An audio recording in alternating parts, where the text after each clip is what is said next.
క్రిందటిసారి ఉండే మొహమాటాలైతే ఈసారి ఉండవనుకుంటా. జగన్ పొరపాటున గనక అంటే వీళ్ళ దృష్టిలో అతనికి రాడు అని. ఒకవేళ పొరపాటున అధికారంలోకొస్తే క్రిందటిసారికి మళ్ళీ మొహమాటాలకు పోడు. క్రిందటిసారి ఎన్టీ రామారావు పేరుని జిల్లాకి పెట్టడం అన్నది చంద్రబాబు వల్ల కాలేదు. ఆయన చనిపోయిన తర్వాత అనేక సంవత్సరాల పాటు ముఖ్యమంత్రిగా ఉన్నటువంటి చంద్రబాబు నాయుడు 95 నుంచి 2004 దాకా 9 ఏళ్ళు ఉన్నారు. ఆ తర్వాత చూసుకుంటే 2014 నుంచి 19 దాకా ఉన్నారు. ఏనాడు ఎన్టీఆర్ పేరు పెట్టలేదు.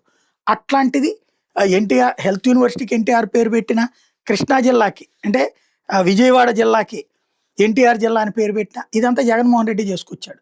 అయితే దానికి వ్యతిరేకంగా అటు తర్వాతన హెల్త్ యూనివర్సిటీ పేరు వైఎస్ఆర్ కింద మార్చి జిల్లాకేం ఎన్టీఆర్ పేరు పెట్టారంటూ వైఎస్ఆర్ పేరుని మొన్న అధికారంలోకి వచ్చాక తీసేశారు తెలుగుదేశం ప్రభుత్వం. అదే సందర్భంలో వైఎస్ఆర్ పేరు ఎక్కడున్నా తీసేస్తున్నారు, అటు ఆరోగ్యశ్రీ నుంచి దేనికైనా సరే.